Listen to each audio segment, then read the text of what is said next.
All right, Mitch, what's sin number 4 on our list? So we're looking at wasting time on tiny indexes. And this kind of goes back around that OLA level or the OLA jobs, being able to customize those jobs and set these parameters so that you're not wasting resources.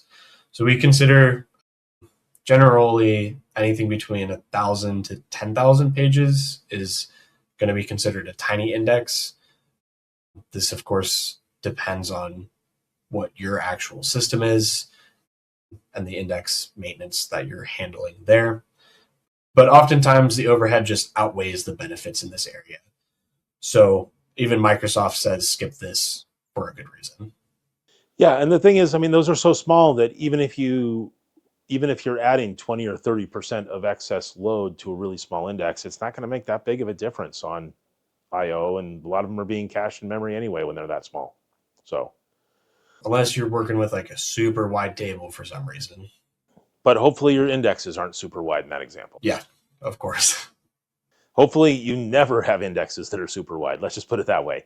Thanks for watching. I'm Steve, and I hope you've enjoyed this video. If you like it, please click the thumbs up icon. And if you want to subscribe, click subscribe to our channel and click the bell icon to get notified when we have new videos. All right, have a great day.